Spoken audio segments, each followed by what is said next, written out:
This is Spreaker Web Radio. Maximum Threshold Radio Shows Live, episode 319. Back for the attack. Automatic defense procedures initiated. What we've got here is Maximum voltage. Maximum power. Maximum carnage. This is Maximum Threshold. Call the show at 440-709-4977. Maximum Threshold. And here's your hosts, Dom and He's actually quite smart. He just makes errors of judgment along the way.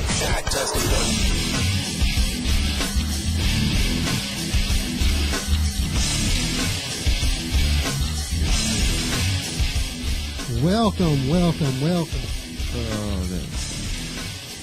I'd like to thank everybody for tuning into the Maximum Threshold Radio Show. Take two. Big shout out to Liquid Fuzz, or whatever the hell they were called. Liquid Fuse. Liquid Fuse. Yeah, we just got off the We just phone. did an interview for nobody. That was a special treat for the people tuning in live. Liquid Fuse was awesome, man. Hey, if you guys had anybody, any of your friends record it, shoot it over to me so we can plug it into this next portion of the show. I think my volume went down. Oh, the phone's ringing. Wait a minute. Maximum Threshold, you're on the air. Hello. Hello. Maximum. Newsted calling. Hey, Jason, what's going on, man? All right, man. Cool. I'm glad we got you on. We had a bunch of technical difficulties, and we just got our show back on the line here. But, hey, man, it's an honor and a pleasure to have you on our show here. Okay, you all good to go over there? Yes. Oh, yes. Yeah, we're rolling. Okay, cool. Jason. I'm glad you were able to hook it up, man. Oh, thanks, man. Thanks again, man. I appreciate it. Well, it's been a lot of requests for stuff from around the globe, so I'm glad that you were able to get your way in there. Nice. Good deal. I want to start off by just saying, like I said, it's cool to have you on the show here, man. But it's nice to know somebody who's been in the music industry for years, and I had the opportunity for years, to talk to you and stuff like that, and meet with you overseas, and I'll give you a quick example. I've been wanting to talk to you for years on the air here just to throw this out there. When I was in Sydney, I think it was at the Hordern Pavilion. That was in '89 down there, and it was the first time you guys played there. You're there with Metallica, and I was supposed to get hooked up with Opie, and I don't know what happened to him. He just took off, and we were waiting for him. But you came out of the blue, out of nowhere, and I was like, man, we came here from the States and all that to check you out. And you're like, no problem. Here's a pass. You put a pass on me and took me right in there with everybody else there, and we ate and everything. And we had a real cool time there. Good. I'm glad, dude. That's right on. I love hearing them stories, and I'm glad you have it to tell. That's awesome. Yeah, as long as you feed Dom, he'll love you forever. That's right. Right. So I made a friend. All right. That was fairly easy. I can do that. So I know you've been out of Metallica for quite some time. So we want to focus. Just long enough, bro. Just long enough. We want to focus on your newer stuff, but I just want to say there were 3 albums that turned me into a metalhead. There was Slayer, South of Heaven, Anthrax, I believe it was Among the Living, and Metallica, Garage Days. So you're partially responsible for me being a devil worshipping, animal sacrificing, kicking old ladies, dirty son of a bitch, and I want to thank you for turning me into that. Wow. Okay. That's an influence. I think I'm in pretty good company there. I like Slayer a lot, and they're still just incredible. I don't think anybody's ever touched them in that particular realm. They are still the best, always have been. I have a lot of respect for them. True that. Hey, we got to listen to a couple of your songs earlier this week and last week. We listened to Godsnake earlier today, and what did we listen to last week? Soldierhead, of course. Soldierhead last week, and I want to say I am impressed. So then I asked Dominic, because I'm not really hip on what's going on with the band. I said, so what's Jason doing in the band? Is he playing bass or what's going on? And he's like, he's playing bass and singing. I'm like, damn, that was his voice? That was damn good. Yeah, I've been working on it. It's a new voice, really, for me. I've been working on it for quite a while. I did the stuff for so long. I still can do it. It's not that tough, but that's not what I want to do anymore. I mean, I pull it out when I need to, but I've been working on this real voice thing for some years, and I'm working on it every day now, too, because when we do take it out to people, I want it to be reminiscent of the record. I feel that I have got some pretty good performances on the record, and the first time I really ever tried to sing on a real record. And it is my music. I wrote all the songs and stuff, so it's the first time. That's why my name is on it, too. There's a lot of reasons for all that. But I actually recorded almost all the rhythm guitars on the record. I played some of the leads, most of the bass, and then the lead vocals. So my other guys, Jesus Mendez plays drums and does a fine job, as you can hear. Oh, yeah. And then Jesse Farnsworth is kind of our secret weapon guy, and he plays lead guitars and other guitars and background vocals and all the other, just anything I point him at, he does. So between the three of us, we were able to nail down what you're hearing now. We've been playing about 5 years together to get it to where we're melding like that, and these songs are about 6 months old.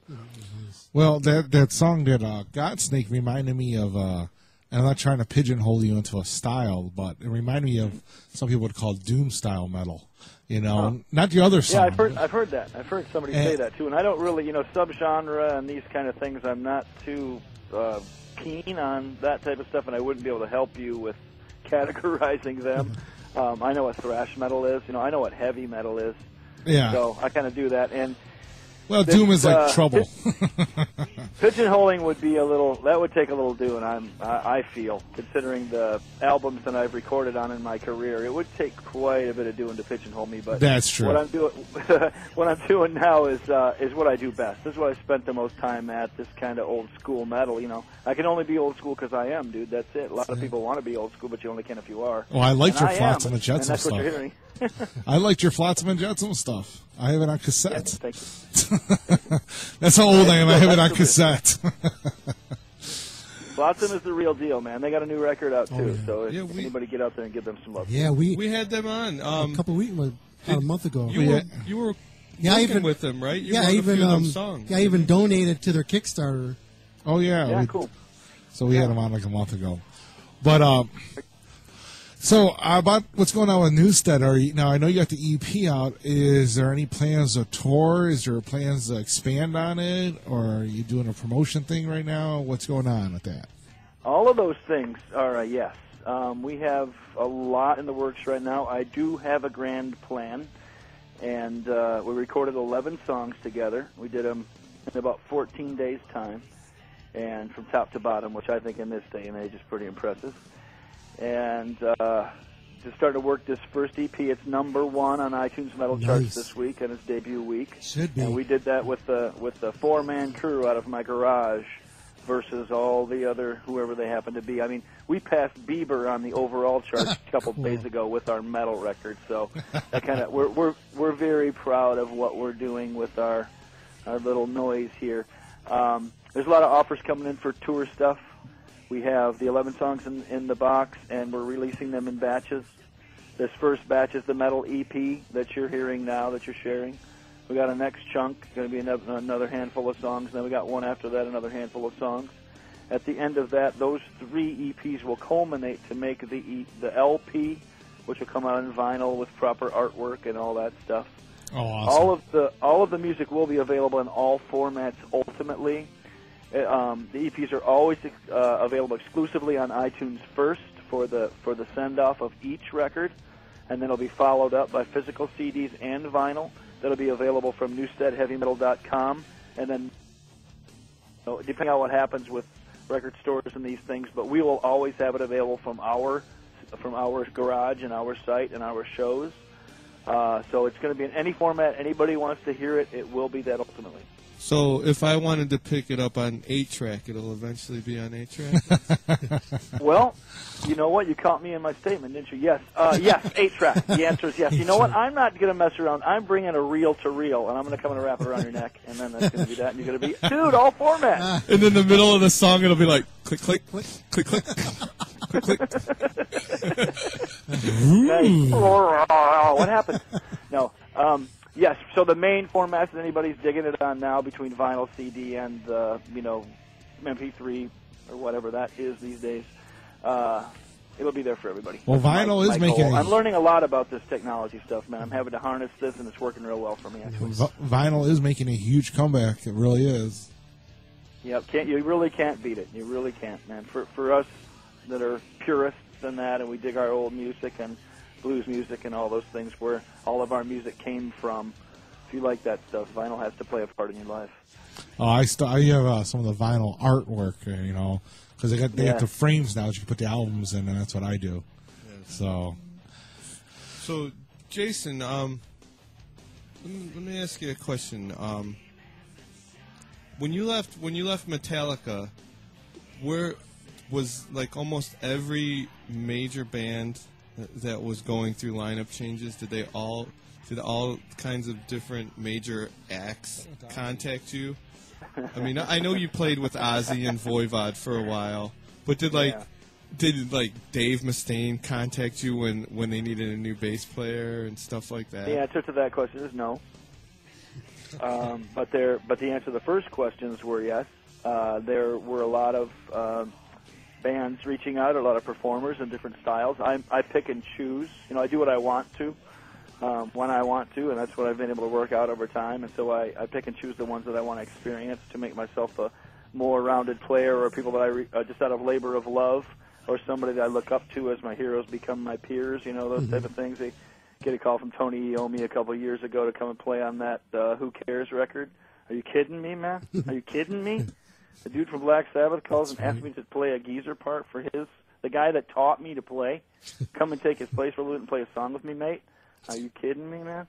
That kind of stuff comes out. You know I'm there. I didn't say when. I said what time. You know, it's just that's all there is to that. So there's been some that are pretty wishy-washy that I just kind of said thanks, but no thanks.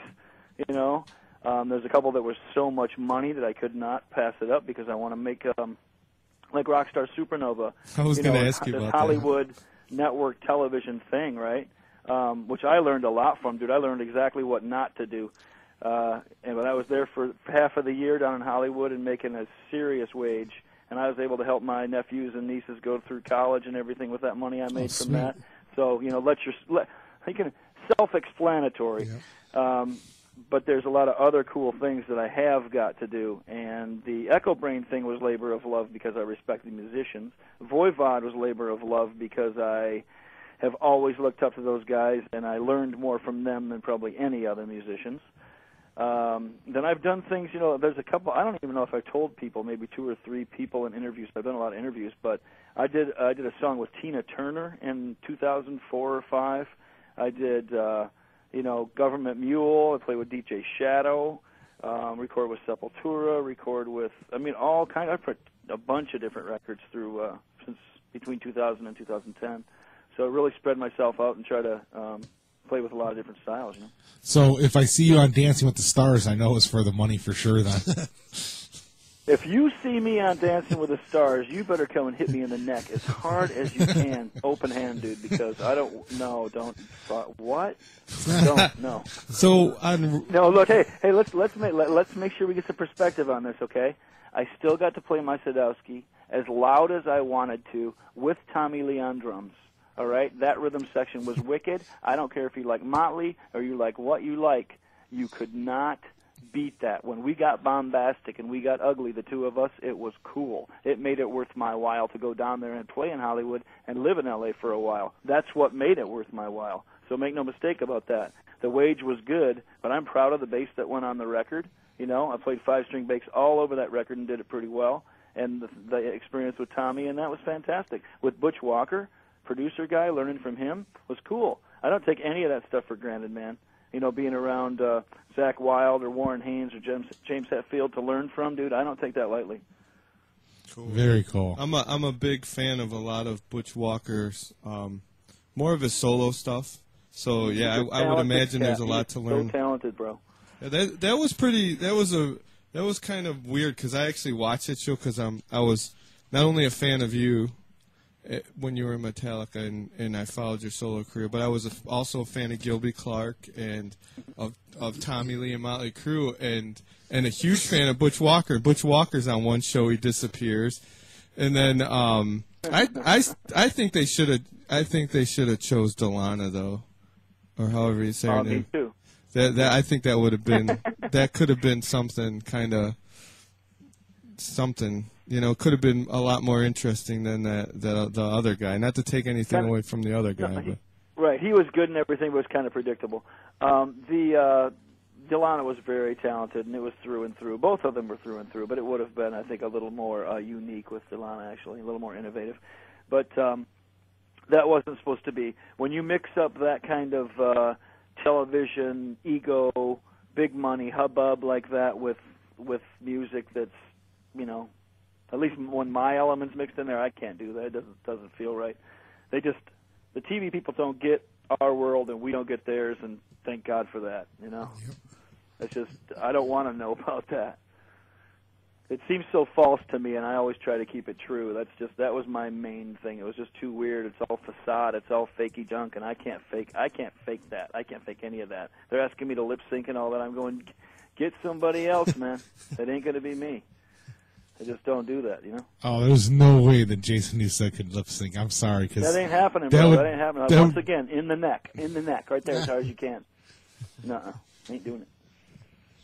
So, I'm looking forward to, hopefully, you guys said you guys got offers to go on some tours coming up, so I'm hoping that next year you guys, we get to see you play this live, because it's awesome EP so far. You know, I can't wait for number 2 to drop. So. What's your favorite track off the EP? Yeah, out of curiosity, that was my next question. You can list off the 5. Well, yeah, it's pretty tough. Soldierhead, Godsnake, King of the Underdog, Skyscraper. They all have their own kind of beauty and heaviness, you know. I think I'll have to go with Soldierhead for this week, though, because it is just, that's the one we've been rehearsing the most right now, and it feels pretty tough live. I'm excited about taking it to people in that way. I like all of them for different reasons, and they kind of change as we go through mixes and edits and stuff through these last few weeks, you know. And the new songs are on the burner now, so the other ones are in the bag, and you're listening to them. So these next batch, I've kind of got those in my head, and you're going to like those just as much, I promise. Nice. Have you guys been approached by any labels, major and independent? Yes. Like, would you consider signing with Phil Anselmo's Housecore Records?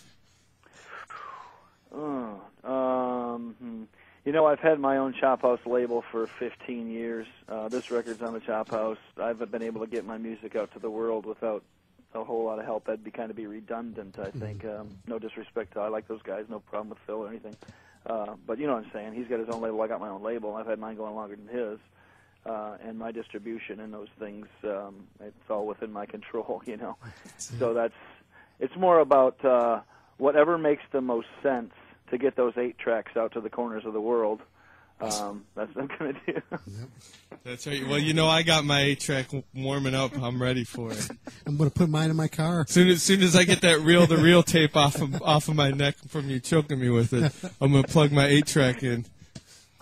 You know, or it could be like Elvis and have the turntable in the back of the car in 1962. Don't hit no bumps, dude. You know, the first plane I was 3/4 taped to the top of the needle. The first plane I was ever in was the Lisa Marie, like on the tour through Graceland. I never even flew in the air. That was the first plane I was ever on, just walking through it. And you felt like you were flying anyway once you stepped down there, didn't you? Yeah. Yeah, they're pretty crazy gold-plated toilets and stuff, man. Wow. Yeah, interesting. And he was living. So since we know that you lived in back in Hollywood, LA for like 6 months to do the show, where's your home base now? Where are you, you don't have to give the exact, San Francisco? San Francisco's been my home base since I joined Metallica. And I probably always will be. So you grew to love the city, huh? It is a fantastic place, culturally, you know, just everything, man. You can always get whatever you want as far as cuisine or entertainment or, you know, just, it's great. You can do what you want, which is really kind of cool. Not as many people tell each other what not to do and all that. I like that. I'm not telling anybody what not to do, and I don't like them to tell me. So I dig it in that way. Out of curiosity, have you ever gone, I mean, it's not a musical question, but you ever gone and checked out those giant redwoods that are outside of San Francisco? From what I've Absolutely, yeah, sure. I've driven our car through those things and all that stuff. I've always wanted to do that. Touristy. I've always wanted to play my bass in front of those things just because of the force and everything else. Is this what they come? When I'm playing instruments in there, that would be crazy. You know, like a 5-string acoustic bass or something, a 4-string acoustic bass. That'd just be cool, you know. It would be nice. You know, I have one time we did do a thing that was in Kennedy Grove, which is right behind where Kirk used to live, has kind of medium-sized sequoias. They're still giant to most people, but medium-sized for us. And I do remember at the end of the 80s one time, Les and Larry from Primus met us for a picnic there, and we had our acoustic instruments and jammed in the woods there a little bit. You just brought that back to me. That was crazy. That vision just flashed in my head. So actually we have done that a little bit now that I think of it. Pretty cool. Have you checked out any Les's wine that he put out? Not yet. No, I have not. Is it made of shrimp? Is frog squeezing? Frog squeezing delicacy. Well, Randy Rhodes' family just put out a Randy Rhodes wine the other day. Serious? Yeah, they just had my buddy my buddy's also a concert photographer like me, and he got invited to the premiere, and he took pictures of it, and he bought like 10 bottles of wine at like $200 a bottle or something like that. Wow. I know Lemmy had some vodka, right? Somebody told me that. Motorhead vodka or something like that. I thought it'd be whiskey for some reason. Tastes like motor oil. Yeah, I did too, man. I did too. But it was on that metal show or something like that along the way somewhere. Anyway, everybody's getting their nose in it, but that's all good. Yeah, so let's talk about some metal some more. That's it. When's the Newsted metal wine coming out? Let's see. I got to think of something wicked, man. I got to have like hot sauce, 180 proof moonshine or something. It's got to be serious, you know. You're gonna give metal hot sauce, like the wallop. Yeah. So Godsnake juice. Let's talk some music metal. Well, what do you listen to these days? My favorite, what I refer to as Spawn, are Mastodon, The Sword, Red Fang, you know, that kind of stuff. I like that band Black Mountain with the female and male singer and the B3 organ, like throwback stuff. I really dig that. Let's see. Muse, right now, I like the new. I've always liked Muse. I like their new record. I like their innovation. Like they can do no wrong in my eyes. It's just one of those bands. They can get as heavy as anybody, man. They're really good in that way. I don't dig in too deep to the, I don't know, like scary metal, that stuff a whole lot. I like Andreas Kisser's record, man. He did a double album. I still have that it's probably 2 years old, and I got still that. in my shuffle. It never left. I gotta pull that back out. I have that. That's a good one. We had him on a show right when that dropped, and I was like, damn, man, that was good. I think we talked him from Brazil or something like that. Man, but Graveyard, man. I love Graveyard. Nice. I like that stony metal stuff, man, you know? I really do. I like the straight-up thrash, and I like the stony metal. Stony metal, man. Earth and Grave, then. Earth and Grave? Yeah, out of Chicago. Cool, I'll check it. Please, I'm always open, man. I'm always open to anybody turning me on to some stuff. It's the bass player from Trouble. Oh, really? And they have a. Good for him. They have a. They even have a violinist on it. I always felt he was pretty uncat. He had a real Cliff vibe to him. I liked it. It was good. When he used to play Rickenbacker and stuff. Yeah. Pretty cool. Yeah, that's Ron Holzner, man. That's right. Yeah. Oh, yeah, right. Yep.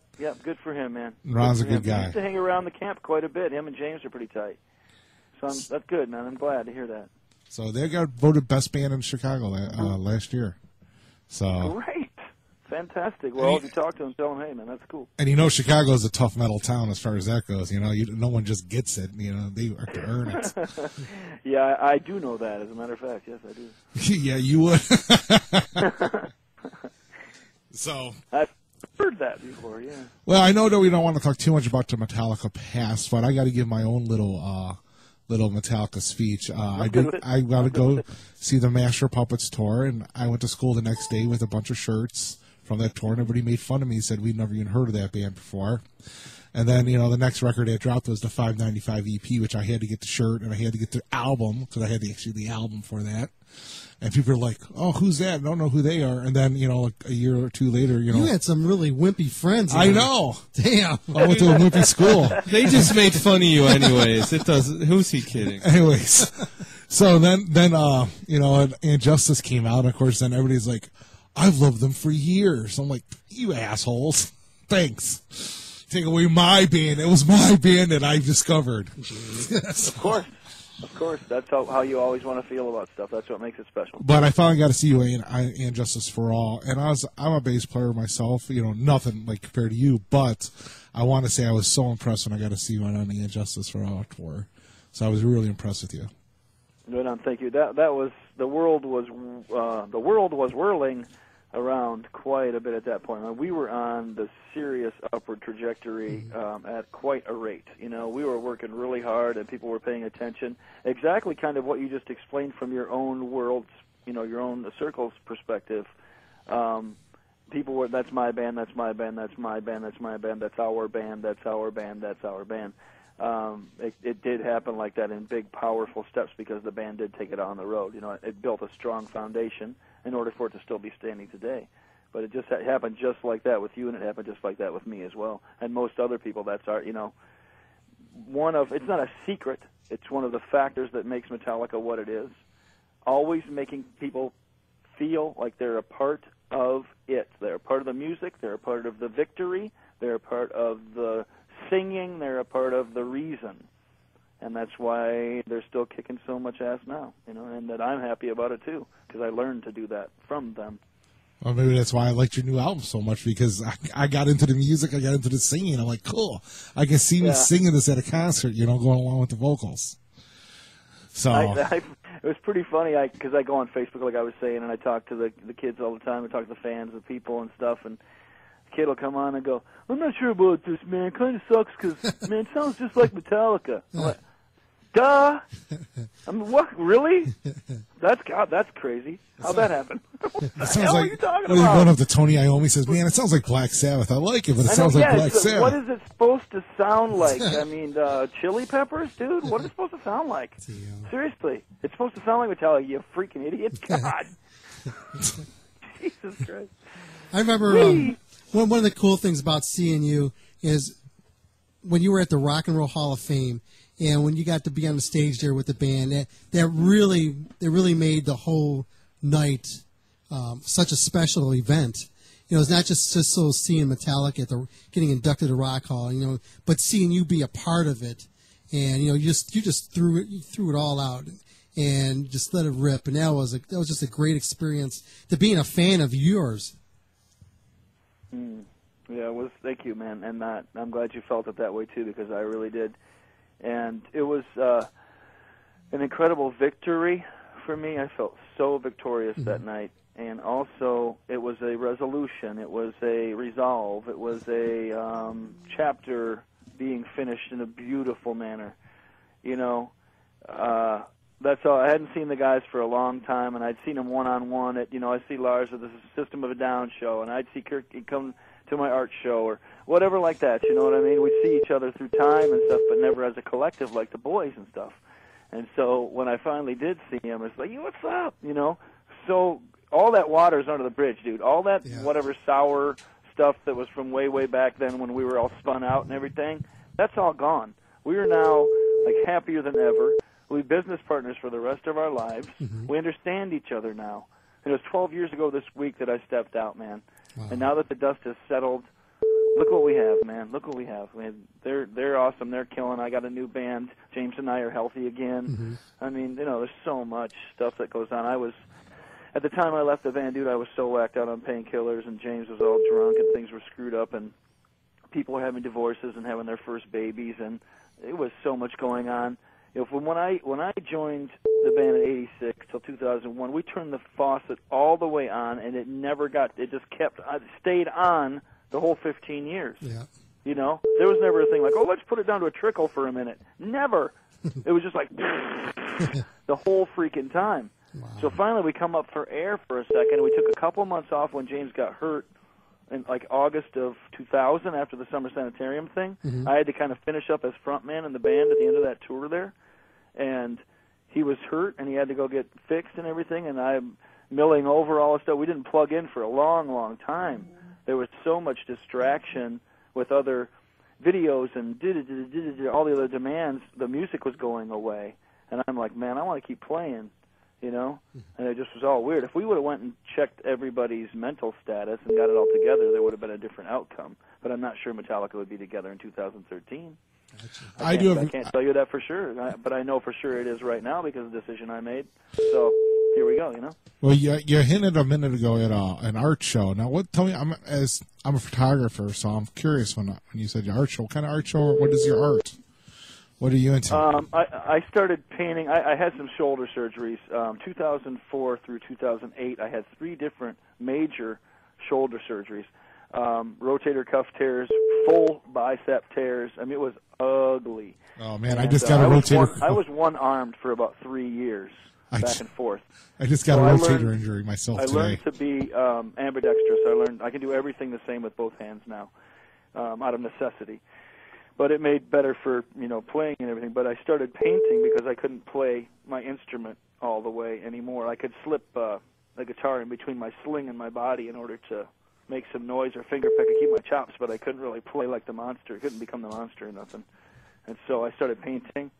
My wife is a painter, and she kind of had some stuff hanging around, and I started messing with it. And people started liking it. And I go on bigger and bigger canvases, and now I was doing 6 feet by 12 foot canvas, just giant, mixed media, mostly acrylic, a lot of plastic, a lot of wildness. Basquiat, Picasso influenced kind of creatures and text and weirdness. Had one big show in San Francisco in 2010 that did pretty well.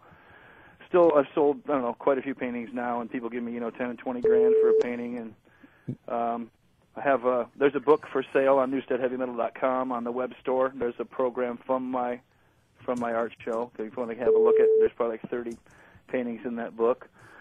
I've done between 800 and 1,100 pieces in those years that I was crippled. Wow. So and so that's all there, and I still sell it all the time. And it's just another part. I had to throw. What happened when I put my loud vibe of my music into loud paintings? That's exactly what they did for those years. So, Jason, would you consider mixing the music and the painting and do commissioned photographs of say maybe Devo or Manowar or Flock of Seagulls or Adamant? Oh my God, yes. I could mess that up real good. Well, there's no way I could. Would you wear a loincloth while you were painting Manowar though? If that's what it took, yes, I would.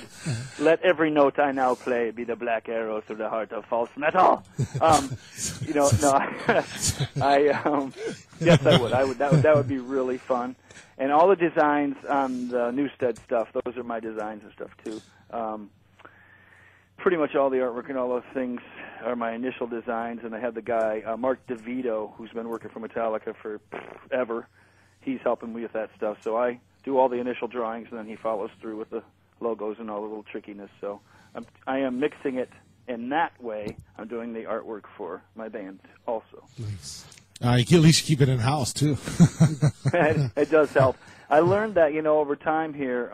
In Papa Wheelie, Steven did all the art, and that kind of worked out, and I picked up on that. And then, obviously, the big one, Michelle Away from Voivod, has done the artwork for them since the beginning of Man, and so that was always such a big deal.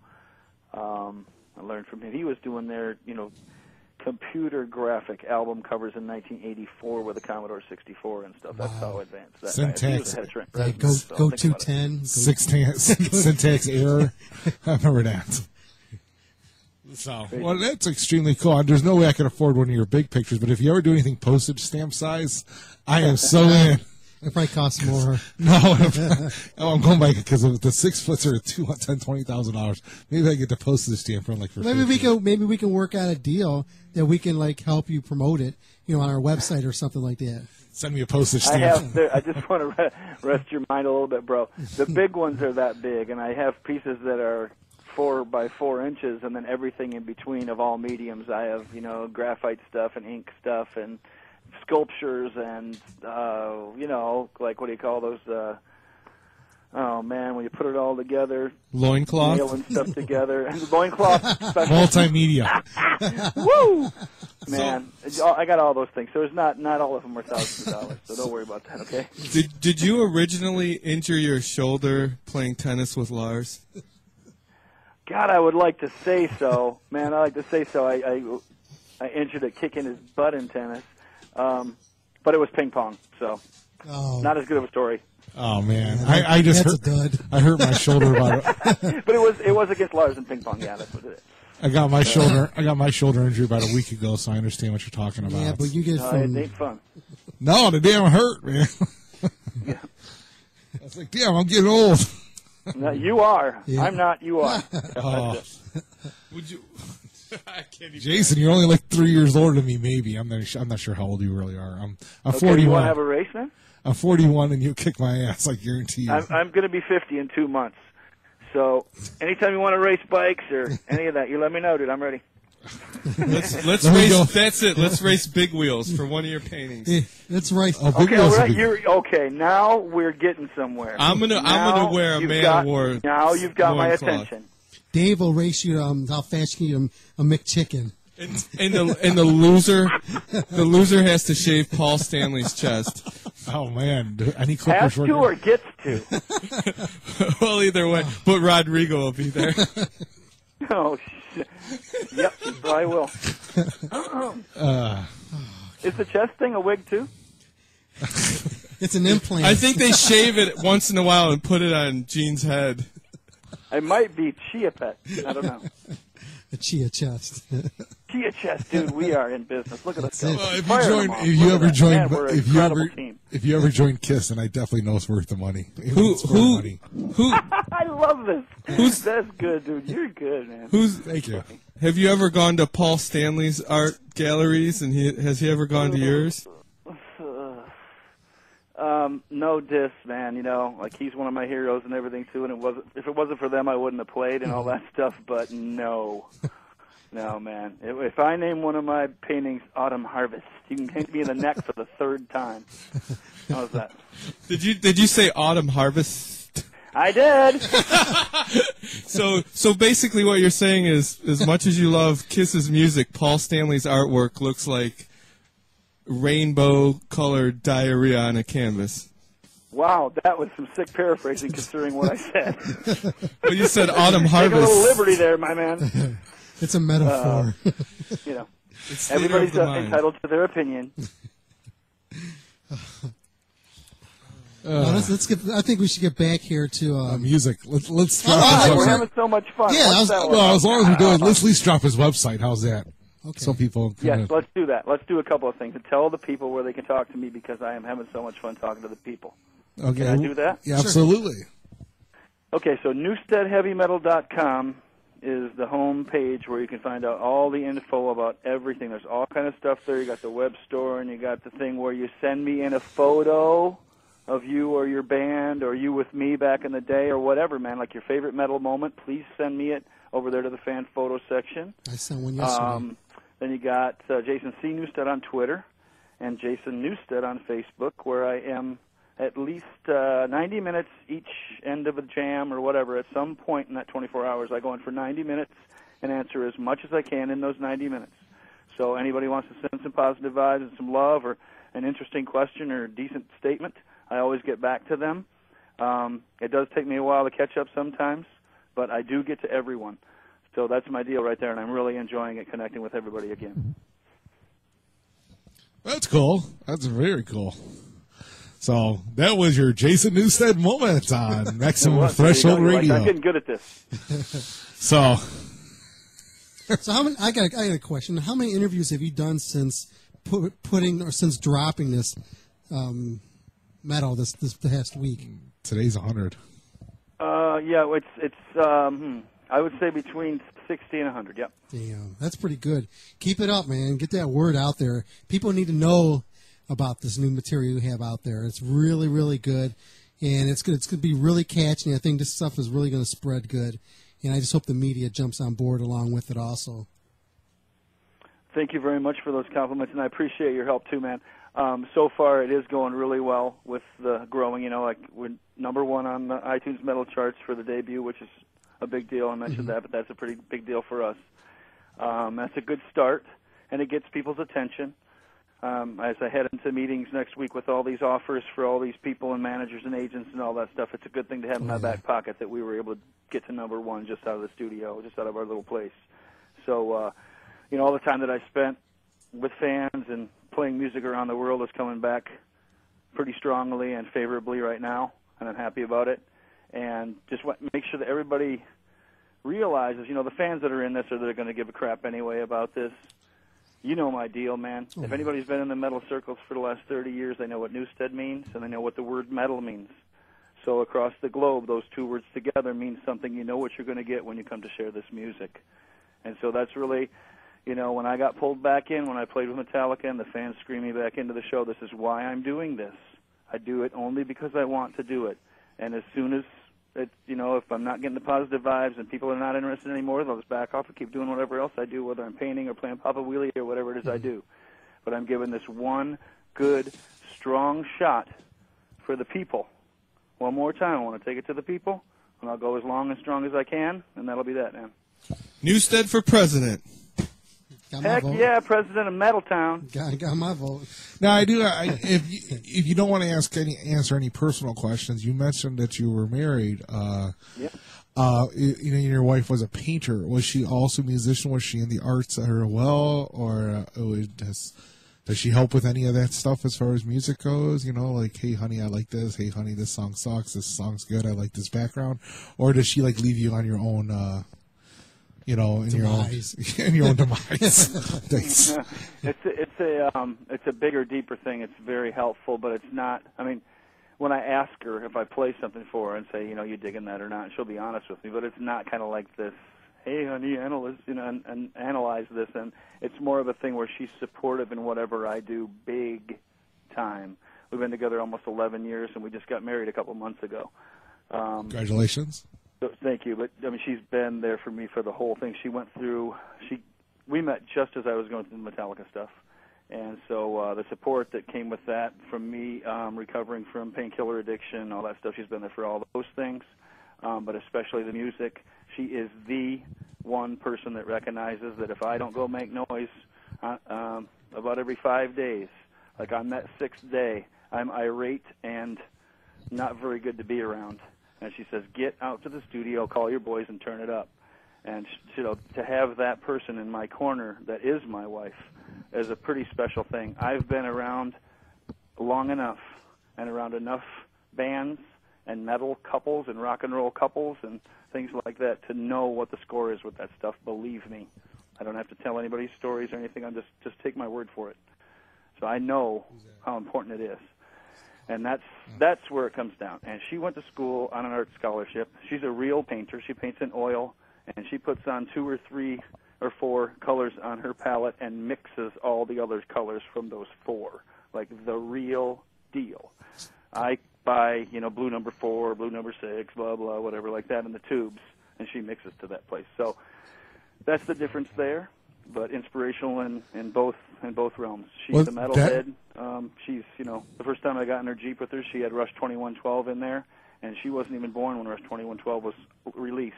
So that's there you go. You understand, right? Yeah. Oh, that's cool. I mean, I just ran this way. Here's one of the best lines that you said in it. You guys met as you basically were leaving Metallica, one of the biggest bands in the world, and was interested in you and with you when you were leaving that. A gold digger. She didn't know that I was in that band. That's not why we got together. We met way, way, way away from any music. So that's awesome. That shows that, because, as you know, most Hollywood and stuff, relationships like that are doomed to fail because they're all about egos and everything else. And she was with you for you. That's awesome. Yeah, that's why we're with Dave, because of his ego. So yeah, really? Is she mad because you said she went to school on a scholarship and she mixes the 4 colors? And you get all your tubes, and you get like $10,000 of painting, and she gets $5,000 or $6,000 for hers. Oh, yeah, Ron Field. Yeah, it's like my buddy's mom's a painting. She has a painting in the White House that she sold for $80,000. So good artists can do it. She does all kinds of stuff. My girl she sells more than I do, actually. Hey, you know who's one of my favorite painters is there? Sherwin Jason. Williams. No. He likes whoever. One of the night. Oh my God. Dave Ariana Richards. She was the little girl Lex from Jurassic Park, but she's a world-class painter. Oh, right now. on. Yeah, right on. Yeah. She has a great gallery. Dave's favorite artist is the guy who made the can for Chef Boyardee. You tubby bitch. The guy that designed the McDonald's logo, that big, the double M. So let's get back to the music. Why? Well, no, we'll get back to the art afterwards, and the goofiness. So I want a damn painting now. I'll make you a painting. I'll give you my underwear when we're done. It's like a Rorschach test. If you go on Google Jason Newsted art for sale, you can see probably like 20 or 25 pieces. If you're today, tonight, whatever. I always told myself if I ever had the money, I would get in and try to score an original Robert Williams painting.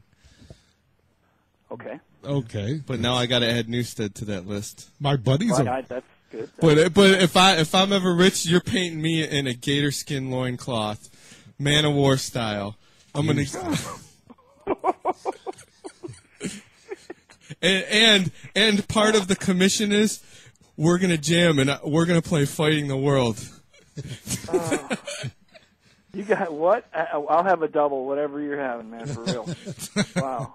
Okay, let's get serious for a minute. Other than the 5 songs on this new EP that just came out, I'm metal. I'm not going to say it dropped. I'm going to say that just came out. Cause, what other songs are you going to incorporate into your live set?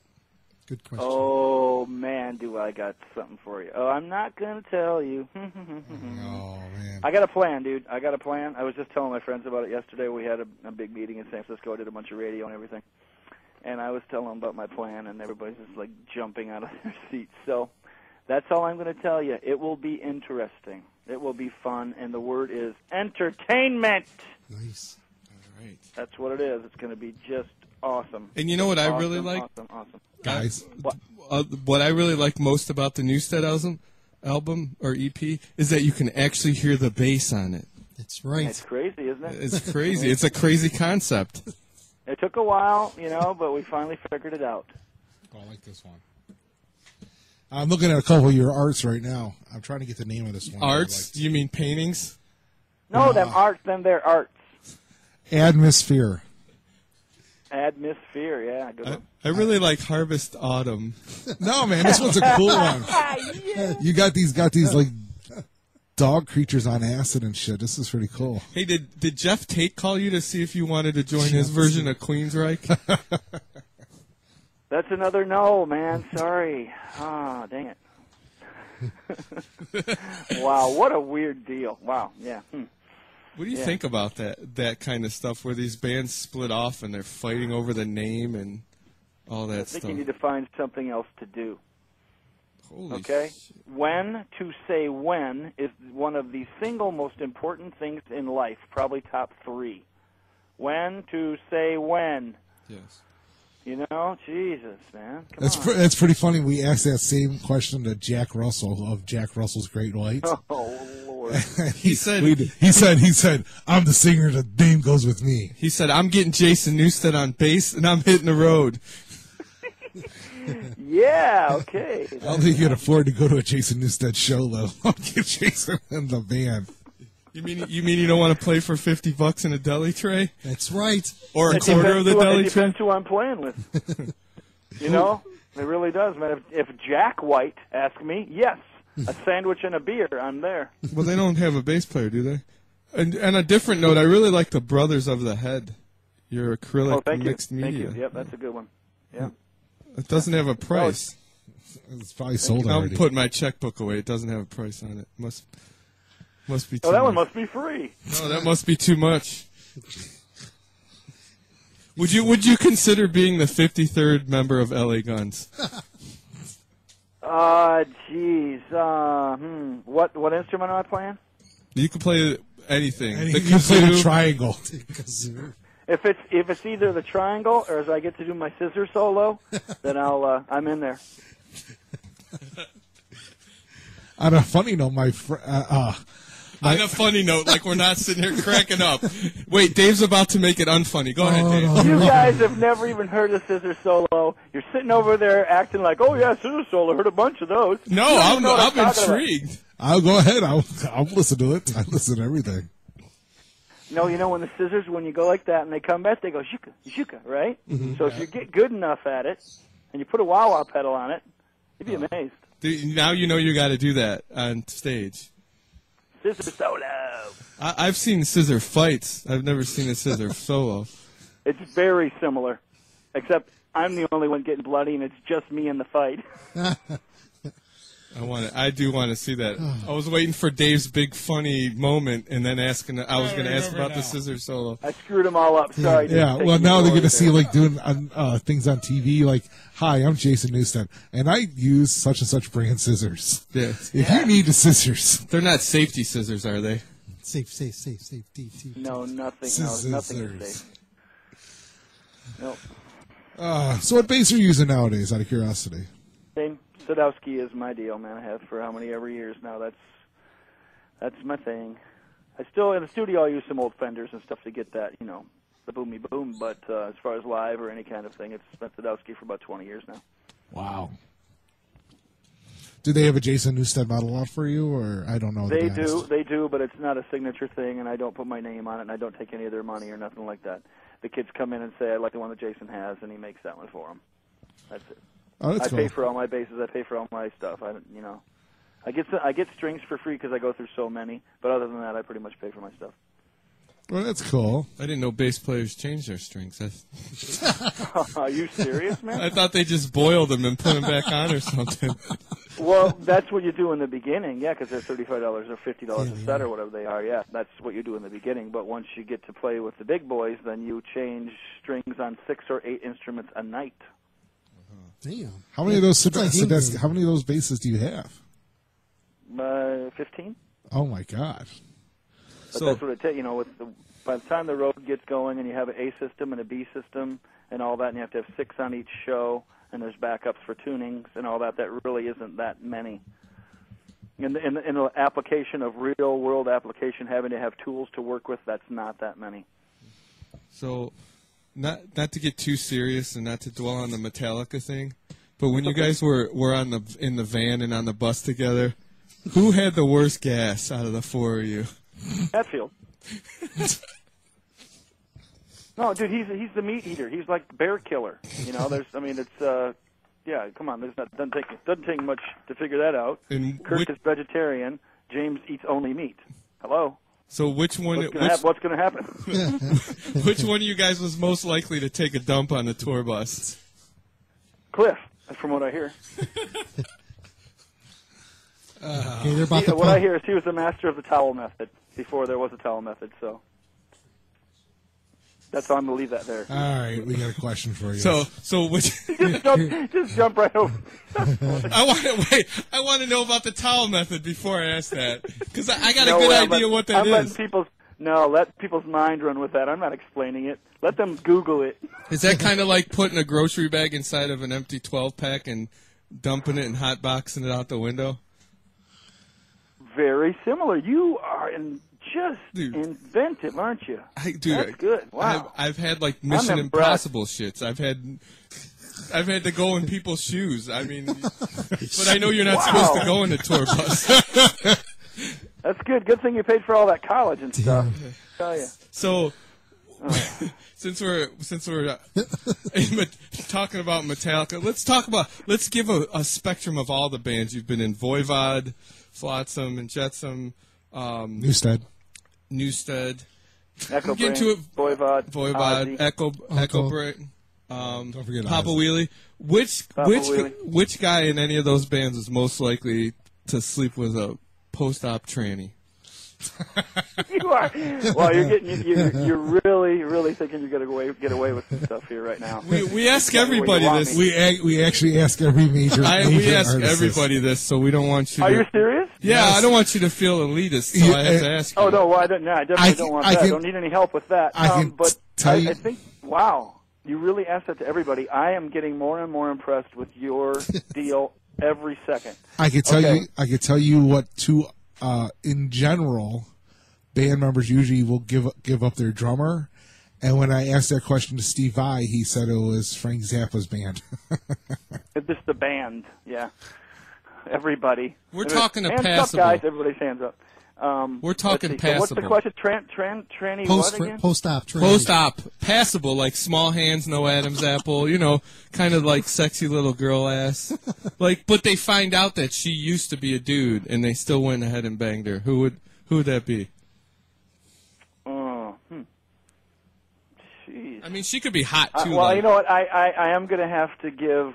I don't know about nowadays, but I'm going to have to give up a 1992 gin and tonic filled Lars Ulrich. You made my night. Yeah. But you understand. I mean, I had to make a little precision there. Yes, You get yeah. that right. We have to make sure we're in the right area, the right era, the right region, and the right intoxication. Before he became a When rock. all those things come together, it can be magic. Yeah, it was post mullet. Post mullet, post GNT. Hey, he never had a mullet. From my understanding, you know what? Newsted never had a mullet. I'm talking about Lars. I was going to say, but I shaved off my mullet option, on the side. Yeah. There's not going to be a mullet coming from that. Not going to happen. You know what's funny? My little sister, when she was younger, looked just like you. My little sister looked just like Jason Newsted. I swear to God. Same color hair, same. Tell her I'm sorry. Yeah, I'm not taking anything away from your suave and debonair looks, but on a little 13-year-old girl, it just wasn't working. Is that the hair color you wanted? No, okay. Hey, I got one thing. What James is, not James, but Jason is accredited with. He is accredited with from taking, and I saw this in several books that he's credited with taking Metallica to the next level to turn them from like the blue jeans look to the black look. The black shirts, the black, the rock star look. So that's what I read about you a lot. Really? Yeah, they say that is one I have not heard. They're saying because you came in, okay, and you had this whole thing, like that this is what rock stars are supposed to look like, not just like the jean jackets and crap. Dude, like are you that. sniffing glue over there? Have you heard anything he said? I am. No, I'm talking about Dave. I am too, though, because I picked the wrong week to stop sniffing glue. I got to stay on it right now. This is really important. Dude, I don't think Jason said anything rock star other than he gets $10,000 for his paintings. No, he never said. And how is that rock star when I work hard on my paintings and people like them and give me money? What are you talking about? That's artist, man. That's Van Gogh, dude. That's crazy, man. I didn't set the price. They came and said, "Here, I'll give you this." No, I'm just saying you haven't had any rock star trip about you the whole time. No. I'm saying this is what people are saying about him, that he was the one that he took read Metallica. it. You believe everything you read, man? No, that's why I'm asking you. I have the man on the phone. Are you sure you read that right? Because you called him James when you first started. Shut up. Exactly. But it was because before Jason was in the band, they did the blue jeans and everything else. And then when he came aboard, the loincloths came in. Shut up. Gator skin. Exactly. Now we're clear. No, what the deal is, I think that maybe where they're getting thrown a little bit, or maybe the misguide or misread or something is, Cliff always wore, loon pants, bell-bottom blue jeans, and a denim top. Always. That was his uniform from all the time. Didn't wash it. Wore the same damn thing. You know what I mean? And then when I came in, I wore black instead of blue jeans, and maybe that's where that came from, but I'm not really sure. I think that we did that together. In those years, we were very much the gang mentality, dressing the same and being the same and all that. So we kind of melded as we went together, I think. And that's my view of it as a fan, anyway. Do you ever get emails, calls, or even Christmas cards from any of the guys in Diamond Head saying thank you so much for? No, we do get hearty handshake. Definitely high fives from them when we see them and everything. But as far as I'm concerned, no, I wasn't as close with them ever as Lars was or anything. So I'm sure that they've done that for him over and over and again. That was the connection. He was that guy with them, Because I know because of you guys, they sold at least 20 albums in South Euclid. Me and 19 of my friends.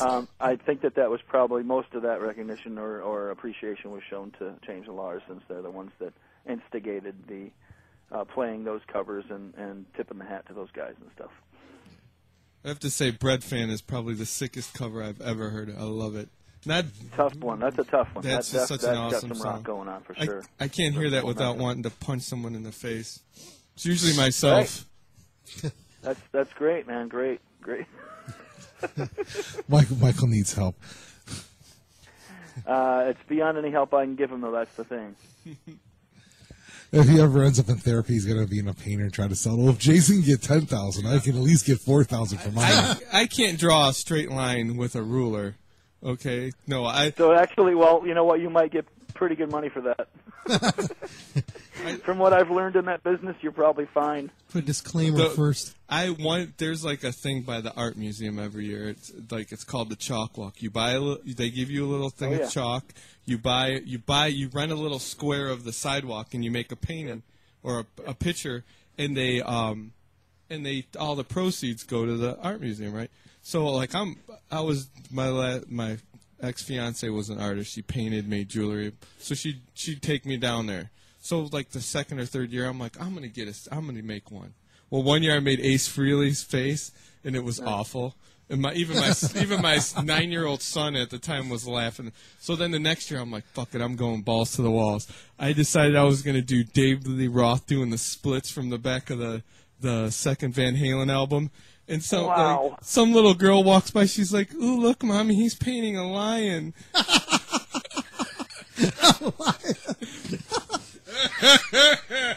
So no, I could never. I have a lot of respect for artists. You know, it doesn't have to be technically like all perfect and stuff to be good. You know, so that's for sure. But that's my point when you first said about the ruler. What I found in the art world is that just as long as it's more about the process for the people that really are paying the big dollar, it's more about the process and what comes. It really, actually, they like it to not be perfect. That's what they like. It's so like you might have something to fall back on, brah. That might be like something like the elephant paintings and stuff like that. When elephants do the they do the chimpanzees too. Yeah. So they did the elephants, chimpanzees, all that stuff. You do maybe have a future. Oh, my buddy paints like universe stuff, like planets and crap, and he makes a killing, and that's all he does for a living. There you go. It can be done if you put all your time into it. I think it can. His mom is the one that's like the painter for the White House and crap too. So, so he grew up with being exposed to that. I've done some artistic spackling. Not on the toilet, you idiots. Well, the toilet. Nice. Yeah, the canvas is porcelain, right? A couple walls in McDonald's when you don't turn it quite fast enough. Dude, and you're hovering. When to say when, remember. Come on now, let's remember the rules. God, I wish a lot of other people would have taken your advice on when to say when on some of the bands I've seen over the years. It's kind of, you got to be careful. There's certain styles that you can... You know, if you started playing that style, you can pretty much get away with playing it forever. You know, Muddy Waters could play blues. B.B. King is 80-some years old, and he's still playing the blues because that's what he's done the whole time. He didn't get up and jump around and get crazy and wacky and whatever other things. So that's, you know, it kind of depends on what music you choose to go after. You have to be careful. If you're going to go after the style of music that we like or the style of music that I'm playing now anyway, with thrash metal and heavy music and that, you have to keep yourself fit. And if you don't keep yourself fit, then there's no need in going out in front of people. They want to see what they're used to seeing, or at least what they're going to expect. You know, when you go and see some of the bands now that try to do these reunions or half-ass reunion things, you have a chance of tarnishing stuff if you don't go out tough, or if you go out out of shape, you know, or you're not got your chops up or something like that. Then it's not a good thing. You want to present your best creature that you can, and it's got to be fit. So a lot of people should have maybe just kept it at home, you know. Mm-hmm. But do you, and also on that front though, do you feel if they're actually just going out there for the love of to continue making the music, no matter whether it's good, it's bad, as long as it's genuine, they can keep doing it, even if the crowd dwindles, right? You know, as long as they're doing it for the love of it, not for the cash grab. I think it's a smaller handful that is doing what you just said. That's doing it for the love of the music and chasing the feeling that the reason they did it to begin with and all those kind of things, and they get a little dividend afterwards. I think that's a few and far between thing. The reunions that you see, the majority of them, I'm not going to give a percentage, but the majority of them are for the buck. You know, I mean, the people either put all their money up their nose, or they didn't invest it right, or some of those things. You know, I can't figure out people that had a couple of good singles and a couple of good records, and they have to go back out, or they're painting houses somewhere or something. It doesn't make any sense to me. You know, if you would have invested your money right when the time was right, you wouldn't have to be going out with a ridiculous reunion or grasping at what used to be. So they just got to be really careful with that. You know, some of them are true, yes, and I have appreciation. Like I always tell, I mean, right across the board, man, I'm always going to give everybody the positive vibe first and give them the positive tip first. I'm glad you're out there playing. You felt that feeling once and you want to feel that feeling again. Right on. I know what that's about. God bless you for being out there, okay? I'm with that. That's my first foot forward always. But if you were doing your thing where you used to be a pretty fit cat and you played your guitar right down here, but now you come out in your band and you're playing your guitar horizontally off your belly or whatever, I'm not really with that. I don't think that shows respect to what you used to do or respect to the thing that you played before or the reason that people came to see you. I don't dig that. You're disrespecting what you did. You're just disrespecting yourself. So the people that are doing it for the right reasons, I'm behind them 100%. The people that are doing it just to milk it and make it silly and make it ridiculous and ruin whatever they had, I don't see any light in that. Wow, that was deep. So that means... Come on. I'm not even going to ask it. Never mind. Yes, come on, go with it. So because Leslie West lost all that weight and his guitar's not like... He lost his leg, too, on dude. that giant belly. Dude, no, Leslie West was never small, bro. No, but he lost a lot of weight. He lost a ton of weight. Like, not a whole ton, but like a couple 100 pounds probably. And that was before his leg, Dave. He went the other way with it, and that's fine, but he was always big to begin with. I'm talking about what people expect, and when you go to see a certain band that you used to like and you have their records and all that kind of thing, and you pay this certain wage to see their show, but they're just a shadow of their former selves, or 6 shadows of their former self, whatever, a bigger shadow of their former self, that I just don't, I'm not sure that's the right thing, that's all. Well, I don't want to point fingers, but I watched that concert, a 12-12-12 concert, the one for the Hurricane, and there was a very classic rock band playing that. I watched their performance, and I really, for the first time in my entire, I gotta say, musical fan career, I guess you'd call it, that I was like, wow, these guys are really getting old. I really don't think they should be up there on stage doing this. Right. Because they look like my fucking grandma. Part of my language, the guy looked like my grandma. You must be talking about Aerosmith. No. Because Steve, I know who he's talking about, and that's, I mean, that is one of the things you had. Just because one of your guys kept himself totally fit and he's bouncing around and doing all that thing and being silly and barely getting away with it, the other kid, I mean, you got to. How much money do you need? I know that thing was. Don't ask Gene Simmons. Doesn't really matter, but I'm talking about in general. You got to keep going around and doing that thing. But in this business, in this world right now, the nostalgia memory money thing is where it's at. That's the only people that are guaranteed to make any money off their records and their tours, really. So that's, we got to weigh that out too. If they're still enjoying it and really getting off on it, then I can't tell them not to. That's, that's a tough one, man. It's a real tough one. I get your point for sure. But the question that you said is how much money is enough money. Never ask Gene Simmons that question. Because I wouldn't even bother. He'd be like, all of it. All of it. Just silly. God bless him and everything like that for back in the day and everything. But some of those things where you wish you wouldn't have met your heroes, there's a couple vibes like that. And there was a couple times I try to give him the benefit of the doubt too, but a couple of the pretentious things that happened in our acquaintance, it really soured me, man. It's too bad. Oh yeah, so everybody's got their own thing, so whatever. Like I said, I'm a photographer and I do a lot of concerts, do a lot of celebrities and things like that. So I get to meet a lot of my heroes. And you're right though, that whole saying is never meet your heroes because they might just really, really disappoint you. And there's a really sad feeling you get after someone you respected for years, and you finally get to be in their presence, and you get to work with them on a professional level, and they turn out to be an asshole. Yeah, that's kind of a bummer. But then there's the other side of that coin. When you meet somebody that you dug for a long time, and the second time you see them, they call you by your name. It happened with Alice Cooper and Eric Clapton with me, and I'll never forget. I'm telling you right now about it, and it happened 20 years ago.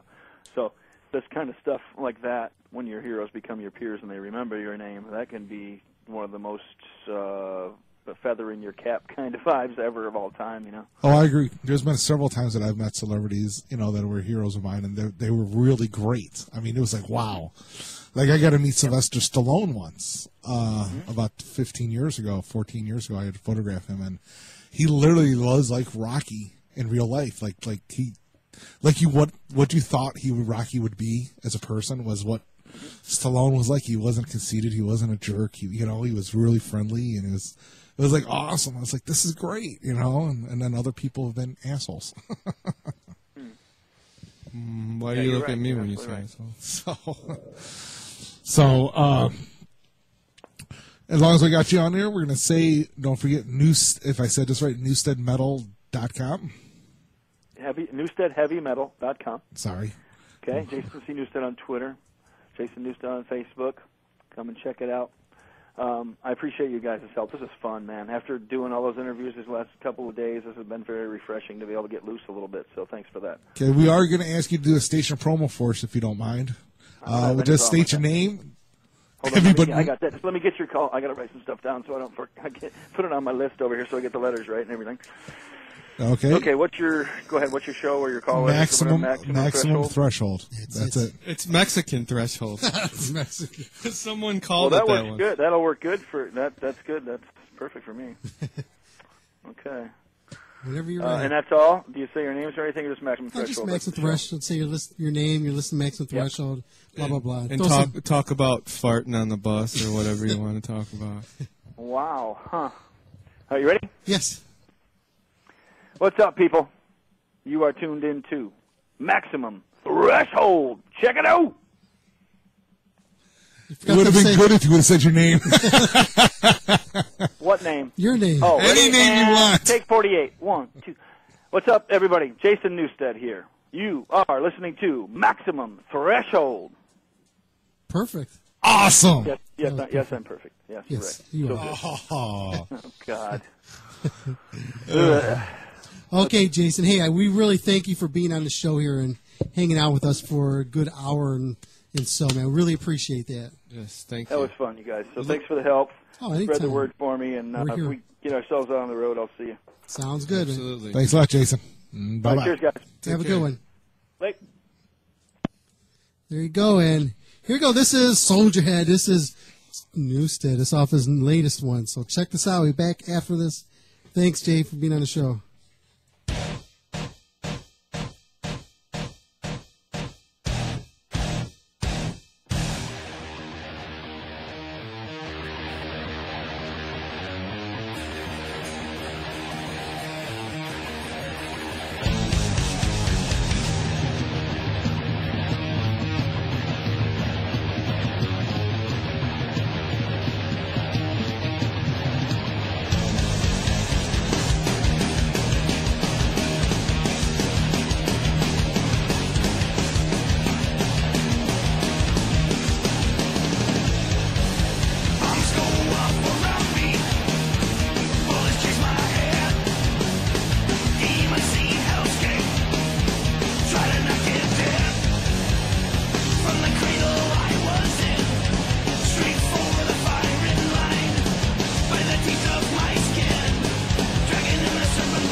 Don't forget to go to MaximumThreshold.net and click on the link to order your copy of Maximum Threshold magazine, available now.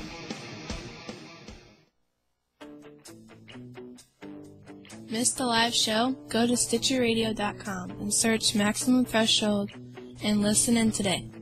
That's Maximum Threshold and Stitcher Radio, a match made in heaven. You had your chance to check out Blackout. That's Blackout, B-L-A-Q-O-U-T. Blackout began DJing in the southwestern Missouri in early 2012 and began producing his own EDM music about 5 months ago. Recently he signed with Relentic Records for release in March of 2013. What Blackout says is music is what he loves, and it's always been a huge part of his life. And he makes his music to express himself, to paint his emotions on a field of sound, so to speak. So check out Blackout on Facebook at facebook.com/blackoutdubstep. That's Blackout, B-L-A-Q-O-U-T dubstep. That's facebook.com/blackoutdubstep. Check him out today and make it part of you.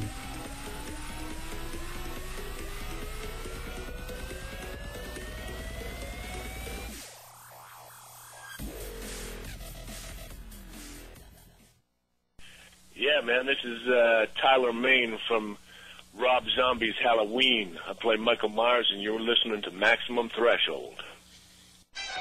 Now, back to the guys who have a lifetime membership to the Mexican Donkey Show's Worldwide Club, Stan and Gerald on Maximum Thunderbird.